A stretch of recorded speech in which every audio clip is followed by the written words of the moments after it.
दोस्तों, रमजान का मुबारक महीना शुरू हो चुका है और साथ ही इसी महीने की 14 तारीख को हिंदुओं का एक बड़ा त्योहार होली भी है और इसी दिन यानी कि 14 तारीख को ही रमजान मुबारक का जुमा भी है। बस इसी बात को देखते हुए उत्तर प्रदेश के मुख्यमंत्री योगी आदित्यनाथ ने रमजान को लेकर अपनी तरफ से एक एडवाइस जारी की है और अपने 5 खास नए नियम बना डाले, जिनके बारे में जानना हर मुसलमान के लिए बहुत जरूरी है।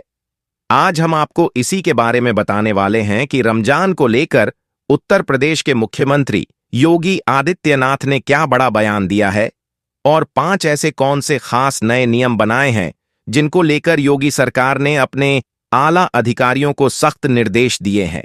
जानकर यकीनन आप भी हैरान रह जाओगे, इसलिए आज का यह वीडियो आप सभी के लिए बहुत खास है। आप इस वीडियो को आखिर तक जरूर देखें और आपसे सबसे यह गुजारिश है कि आप इस वीडियो को लाइक करें या ना करें, मगर मेहरबानी करके इसे शेयर जरूर कर दें ताकि और भी मुसलमानों के पास में यह वीडियो पहुंच जाए।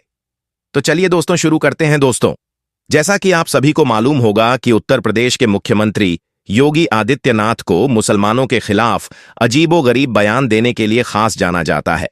जब से उत्तर प्रदेश में योगी सरकार बनी है, तब से लेकर अब तक जितने भी मुसलमानों के त्योहार आए हैं, हर बार यही संशय बना रहता है। इस बार पता नहीं योगी सरकार की क्या एडवाइजरी जारी होगी। इस बार इस त्योहार को मनाने की हमें इजाजत मिलेगी या नहीं मिलेगी। हर बार यही संशय बना रहता है। योगी सरकार ने पहले मुहर्रम, फिर बकरा ईद, फिर ईद और अब रमजान को लेकर अपनी एडवाइजरी जारी की है और अपने 5 खास नए नियम बनाए हैं और अपने आला अधिकारियों से कहा है कि वह रमजान के महीने में इन 5 नियमों का सख्ती के साथ में पालन करवाएं और अगर कोई इनकी पालना नहीं करता है तो उन पर कड़ी से कड़ी कार्यवाही की जाए। नंबर 1, भीड़ इकट्ठा ना होने पाए। दोस्तों, योगी सरकार ने अपने आला अधिकारियों को पहला सख्त निर्देश तो यह दिया है कि इस बार रमजान के महीने में कोई भी सड़कों पर भीड़ इकट्ठा ना करने पाए, यानी कि एक जगह पर भीड़ इकट्ठा करके ना खड़े होने पाए। और खास करके 14 मार्च 2025 के दिन इस बात का विशेष ध्यान रखा जाए, क्योंकि 14 मार्च के दिन हिंदुओं का बड़ा त्योहार होली भी है और साथ ही मुसलमानों का रमजान मुबारक का जुमा भी है, यानी कि 14 मार्च के दिन जुमा की नमाज भी पढ़ी जाएगी। इसलिए इस दिन आप इस बात का खास ध्यान रखें कि कोई भी इस दिन भीड़ इकट्ठा करके ना खड़े होने पाए। ऐसा इसलिए क्योंकि हाल ही के दिनों में ऐसा देखा गया है कि हमारे देश भारत में कुछ ऐसे असामाजिक तत्व हो चुके हैं जो इस बात का फायदा उठाकर भीड़ में जाकर खड़े हो जाते हैं और फिर सांप्रदायिक माहौल खराब करने की कोशिश करते हैं। इसलिए योगी सरकार ने इस बार रमजान के महीने में अपने आला अधिकारियों को निर्देश दिए हैं कि वह संवेदनशील इलाकों में मॉनिटरिंग करना शुरू कर दें और माहौल खराब करने वालों को किसी भी हाल में बख्शा ना जाए, उन पर कड़ी से कड़ी कार्यवाही की जाए। हम आपको बता दें कि योगी सरकार का यह फरमान सुनकर पुलिस जगह जगह पर सतर्क हो चुकी है, यानी कि हमारे देश भारत में होली का त्योहार और रमजान शरीफ का जुमा शांति और भाईचारे के साथ मने, इसलिए पुलिस अब से ही अलर्ट हो चुकी है और संवेदनशील और अति संवेदनशील इलाकों में मॉनिटरिंग करनी भी शुरू कर दी है, क्योंकि इसके लिए योगी सरकार ने अपने आला अधिकारियों को सख्त निर्देश दिए हैं और कहा है कि वह इस बात रमजान के महीने में इस बात का ध्यान रखना, सख्ती के साथ पालन करवाने की कोशिश करें। नंबर 2, लाउड स्पीकर की आवाज धीमी रखी जाए। दोस्तों, जैसा कि आप सभी को मालूम है, रमजान का महीना शुरू हो चुका है और इस महीने में सुबह सहरी के वक्त बार बार मस्जिदों से आवाज लगाई जाती है, फिर अजान होती है और फिर नमाज होती है।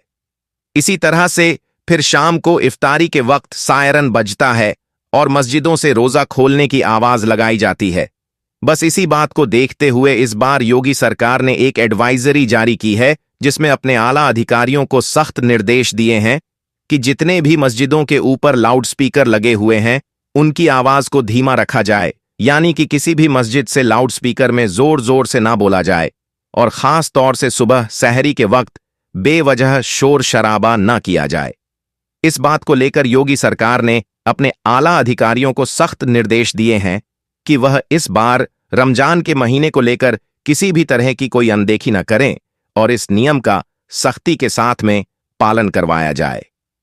नंबर 3, ड्रोन कैमरों से नजर रखी जाए। दोस्तों, योगी सरकार ने अपने आला अधिकारियों को तीसरा सख्त निर्देश यह दिया है। इस बार रमजान के महीने में पूरे प्रदेश में कहीं पर भी अगर कोई माहौल खराब होता है तो ऐसी जगहों पर फौरन ही धारा 144 लगाते हुए वहां पर नियमों का सख्ती के साथ में पालन करवाया जाए। और यही नहीं, फौरन ही ऐसी जगहों पर सादा वर्दी में महिला और पुलिस को तैनात किया जाए और ड्रोन कैमरों से ऐसी जगहों की खास निगरानी रखी जाए।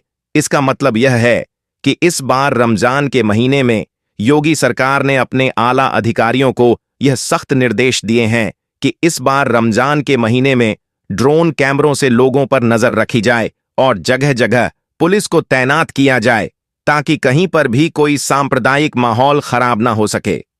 इसके साथ ही जगह जगह पर गाड़ियों की और बाइकों की चेकिंग भी की जाए और अगर कोई पुलिस की कार्यवाही में दखल अंदाजी करने की कोशिश करे तो उस पर फौरन ही कड़ी से कड़ी कार्यवाही की जाए।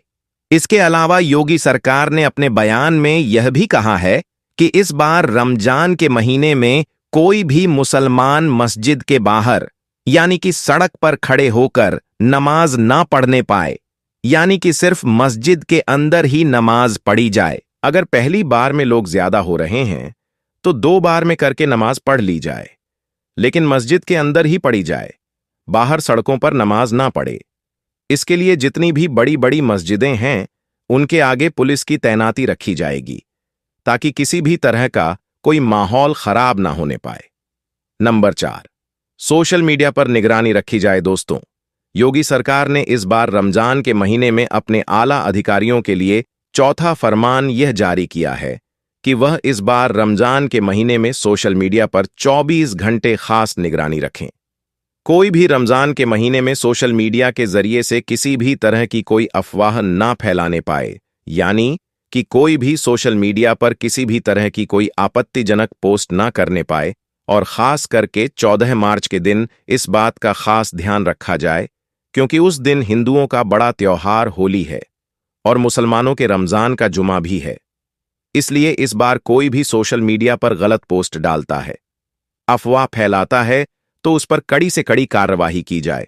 और यही नहीं, इसके अलावा योगी सरकार ने अपने आला अधिकारियों को यह भी सख्त निर्देश दिए हैं कि जो लोग भड़काऊ बयान देते हैं ऐसे शरारती तत्वों के साथ जीरो टॉलरेंस भी अपनाई जाए। ऐसे लोगों पर खास नजर रखी जाए और फिर उन पर कड़ी से कड़ी कार्रवाई की जाए और सोशल मीडिया पर 24 घंटे खास निगरानी रखी जाए। कोई भी शख्स रमजान और होली के मौके पर कोई अफवाह ना फैलाने पाए और ना ही कोई आपत्तिजनक पोस्ट करने पाए, यानी कि माहौल खराब करने की कोशिश करने वालों पर खास नजर रखी जाए और फिर ऐसे लोगों पर कड़ी से कड़ी कार्रवाई की जाए। नंबर 5, धर्म गुरुओं से खास अपील भी की है। दोस्तों, इस बार रमजान के महीने को लेकर योगी सरकार ने मुस्लिम धर्म गुरुओं से भी खास अपील की है कि वह मुसलमानों को इस बारे में समझाएं। बस इसी बात को देखते हुए फिर लखनऊ में मौजूद इस्लामिक सेंटर ऑफ इंडिया के चेयरमैन और ईदगाह के मौलाना खालिद रशीद फिरंगी महली ने भी मुसलमानों के लिए एक एडवाइजरी जारी की है। मौलाना रशीद फिरंगी ने मुसलमानों से अपील की है कि आप रमजान के इस मुबारक महीने में नेक और अच्छे अच्छे काम करें और अपने लिए, अपने देश भारत की सलामती के लिए और आपसी भाईचारे के लिए अल्लाह ताला से दुआ करें। साथ ही मौलाना रशीद फिरंगी ने मुसलमानों से सहरी के वक्त यानी कि सुबह के वक्त बेवजह शोर न करने की भी अपील की है ताकि आपके पड़ोसियों और आपके मोहल्ले वालों को किसी भी तरह की कोई परेशानी ना हो, यानी कि उनका पूरी तरह से ख्याल रखा जाए। इसके अलावा मौलाना रशीद ने मुसलमानों से यह भी अपील की है कि रमजान का महीना बहुत मुबारक और फजीलत वाला है, इसमें बार बार में ऐलान ना किया जाए। साथ ही सुबह के वक्त किसी भी तरह का कोई शोर शराबा ना किया जाए।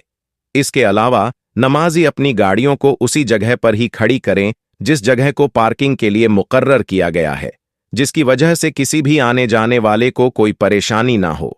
इसके अलावा मौलाना रशीद फिरंगी ने यह भी कहा है कि रमजान के महीने में बड़े पैमाने पर रोज़ा इफ्तार पार्टियां रखी जाएं, उनमें खास तौर पर गरीबों को शामिल किया जाए। और यही नहीं, अपने माल का जो हिस्सा है वह गरीबों में बांटा जाए। दोस्तों, याद रखिए, रमजान का महीना रहमतों और बरकतों वाला महीना है। इसलिए आप इस पाक महीने में अल्लाह ताला की खूब इबादत करें और नेक और अच्छे अच्छे काम करें। लेकिन इसके साथ ही आप इस महीने में कोई भी ऐसा वैसा काम ना करें जिसकी वजह से आपको या फिर आपकी कौम को किसी भी तरह की कोई परेशानी का सामना करना पड़े। इसलिए आप इस महीने में कोई भी गलत काम ना करें और इन 5 नियमों का आप सख्ती के साथ पालन करें। अल्लाह ताला से दुआ है कि अल्लाह पाक हम सबको रमजान के इस मुबारक महीने में बुराई से दूर रखे और नेक और अच्छे अच्छे काम करने की तौफीक अता फरमाए। आमीन अल्लाहुम्मा आमीन। एक बार आप भी कमेंट बॉक्स में आमीन जरूर लिख दें। दोस्तों, सबसे पहले तो आप सभी को रमजान 2025 की एडवांस में बहुत बहुत मुबारकबाद। आपका दिल करे तो आप भी हमें कमेंट बॉक्स में मुबारकबाद लिख सकते हैं। आज हम आपको औरतों के 3 ऐसे काम बताने वाले हैं जिनके बारे में अल्लाह के प्यारे नबी हजरत मोहम्मद सल्लल्लाहु अलैहि वसल्लम ने फरमाया है कि रमजान से पहले पहले औरतें इन 3 काम को करना बंद कर दें, वरना रमजान के मुबारक महीने में उनका कोई भी रोजा, उनकी कोई भी इबादत अल्लाह की बारगाह में कबूल नहीं होगी। ऐसी औरतें रमजान में रोजा रखकर भी तबाह और बर्बाद हो जाएंगी। इसलिए आज का यह वीडियो आप सभी के लिए बहुत खास है। आप इसको आखिर तक जरूर देखें और आप सबसे यह गुजारिश है कि आप इस वीडियो को लाइक करें या ना करें, मगर मेहरबानी करके इसे शेयर जरूर कर दें ताकि रमजान से पहले पहले यह वीडियो ज्यादा से ज्यादा इस्लामिक मां बहनों के पास में पहुंच जाए। तो चलिए दोस्तों, शुरू करते हैं। दोस्तों, रमजान के महीने का हर मुसलमान बड़ी बेसब्री से इंतजार करता है, क्योंकि इस महीने में नेकियों का भाव बढ़ जाता है। एक नेकी के बदले में 70 नेकियां मिलती हैं। यही वजह है कि रमजान के मुबारक महीने में हर मुसलमान बुराइयों से दूर हो जाता है और अल्लाह पाक की इबादत में लग जाता है। मगर क्या आप जानते हो कि इस दुनिया में 3 बदतरीन औरतें ऐसी भी हैं जिनके बारे में अल्लाह के प्यारे नबी ने फरमाया है कि अगर औरतें रमजान से पहले पहले इन 3 काम को करना बंद नहीं किया तो ऐसी औरतों की कोई भी इबादत, कोई भी रोज़ा अल्लाह की बारगाह में कबूल नहीं होगा, बल्कि ऐसी औरतें रमजान में रोज़ा रखकर भी तबाह और बर्बाद हो जाएंगी। नंबर 1, हया और पाकीज़ा। दोस्तों, प्यारे नबी ने फरमाया है कि रमजान के आने से पहले पहले हर औरत पर यह लाजिम है कि वह बेहयाई को छोड़ दे और अपने किरदार के अंदर हया और पाकीज़ा को शामिल कर ले। याद रखें, रमजान सिर्फ खाने पीने से रुकने का नाम ही नहीं है, भूखा प्यासा रहने का ही नाम नहीं है, बल्कि दिल, नजर और जुबान को पाकीज़ा रखें। कोई औरत रमजान के मुबारक महीने में भी पर्दे से गाफिल रहती है, अपनी जबान को बेहुदा बातों से नहीं रोकती है, अपनी नजरें झुकाने के बजाय दूसरों को देखने में मसरूफ रहती है, तो समझ लो कि शैतान ने ऐसी औरत के दिल में वसवसे डाल दिया है।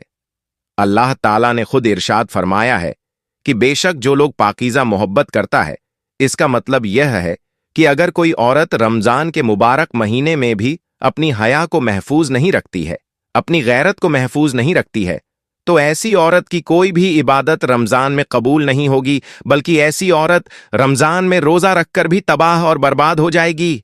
अल्लाह के प्यारे नबी ने इरशाद फरमाया है कि हया ईमान का हिस्सा है और अगर औरत की हया खत्म हो गई तो फिर उसका ईमान भी खतरे में पड़ सकता है। याद रखें, हया वह रोशनी है जो औरत के किरदार को चमका देती है और बेहयाई वह अंधेरा है जो उसके नसीब को बर्बाद कर देती है, क्योंकि औरत की सबसे बड़ी इज्जत ही उसकी पाक दामनी है और एक मर्द की सबसे बड़ी जिम्मेदारी है अपनी बीवी की हिफाजत करना। दोस्तों, एक औरत जब भी बाजार से गुजरती तो लोग उसकी इज्जत की कस्में खाया करते थे। इस कदर वह नेक दिल औरत थी, क्योंकि उसे पता था कि एक औरत की इज्जत उसकी चादर में नहीं बल्कि उसकी नीयत में होती है। अगर नीयत पाक साफ हो तो फिर दुनिया का कोई भी तूफान उसे गिरा नहीं सकता है। लेकिन याद रखें, आजमाइश हमेशा पाकीज़ा दिलों पर ही आती है। एक दिन एक जालिम हाकिम की नजर इस औरत पर पड़ गई। वह इसके हुस्न से नहीं बल्कि इसकी हया से मुतासिर हुआ, इसलिए वह इसे देखते ही इस पर फिदा हो गया, क्योंकि वह जानता था कि जो चीज दुनिया में कामयाब है वह चीज सबसे ज्यादा कीमती है। इसके बाद उस जालिम हाकिम ने हर तरह से उस औरत को खरीदने की कोशिश की। दौलत, ताकत, वादे और यहां तक कि धमकियां भी दी। मगर वह औरत तो एक चट्टान की तरह मजबूत रही। वह जानती थी कि जो औरत दुनिया के खौफ से झुक जाए वह अल्लाह के यहां पर बुलंद हो सकती है, और जो औरत अल्लाह के खौफ में जीना सीख लेती है तो फिर यह दुनिया उसके कदमों में गिरने पर मजबूर हो जाती है। इसलिए फिर जब यह औरत उस जालिम हाकिम के झांसे में नहीं आई तो उस जालिम हाकिम ने उस औरत को कैद करने का हुक्म दे दिया। मगर यह औरत फिर भी टस से मस नहीं हुई और बार बार इनकार करती रही। इस तरह से फिर यह औरत उस जालिम हाकिम के कैद खाने में कैद हो गई। फिर ऐसे ही करते करते दिन गुजरता रहा, लेकिन इसने कभी भी अपनी इज्जत पर कोई आंच आने नहीं दी। लेकिन अब कैद में रहने की वजह से उस औरत का जिस्म बहुत कमजोर हो गया था। उसका चेहरा मुरझा गया था, लेकिन उसकी रूह चमक रही थी। उसका चेहरा स्याह हो गया था, मगर उसकी रूह चौदवियों के चांद की तरह चमक रही थी। आखिरकार फिर इस औरत के सब्र ने उस जालिम हाकिम को टूटने पर मजबूर कर दिया और उसने इसे कैद से रिहा कर दिया।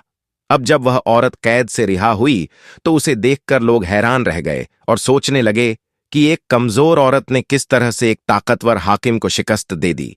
फिर वह औरत कैद से बाहर आकर मुस्कुराई और कहने लगी, ऐ लोगों, औरत की सबसे बड़ी ताकत उसका हुस्न नहीं बल्कि उसकी हया होती है, और जिस औरत ने अपनी हया बेच दी उसके पास में फिर कुछ भी ना बचा। औरत की सबसे कीमती चीज इज्जत होती है। जो औरत इसे खो देती है तो वह बर्बाद हो जाती है, और अगर कोई औरत इसे बचा लेती है तो वह बादशाहों से भी ज्यादा कीमती हो जाती है। नंबर 2, जुबान की हिफाजत।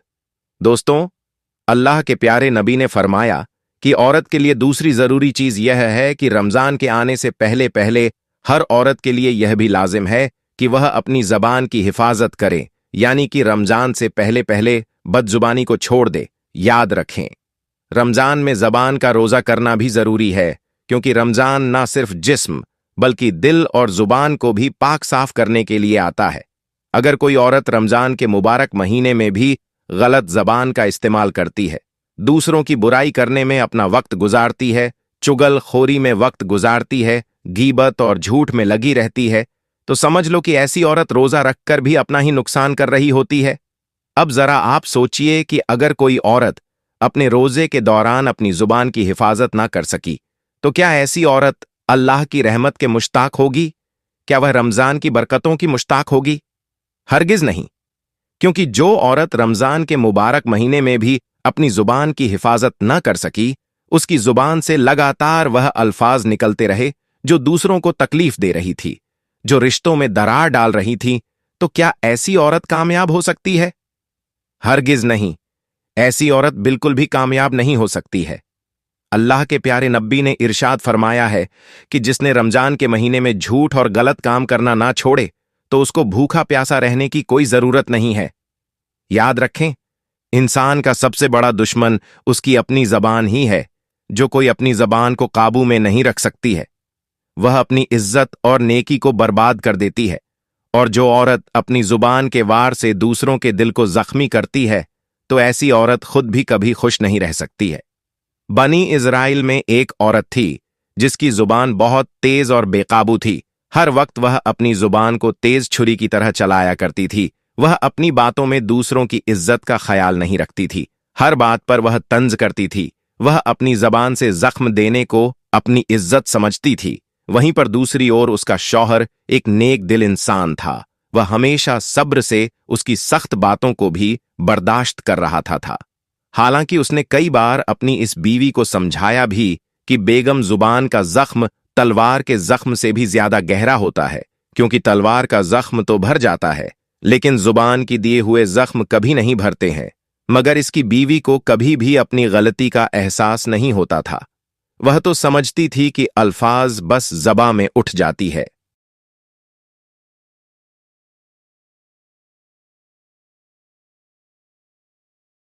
इनका कोई हिसाब नहीं होता है, लेकिन हिसाब तो सबका होगा। नंबर 3, शौहर की नाफरमान औरत। दोस्तों, जो औरत अपने शौहर की नाफरमानी करती है, अल्लाह ऐसी औरतों से बहुत नाराज होता है। दोस्तों, अल्लाह ताला से दुआ है कि अल्लाह पाक हम सबको गुनाहों से बचाए और रमजान के महीने की कदर करने की तौफीक अता फरमाए। दोस्तों, कमेंट बॉक्स में आमीन जरूर लिखें। दोस्तों वीडियो को शेयर जरूर करें। अस्सलामु अलैकुम। अल्लाह हाफिज।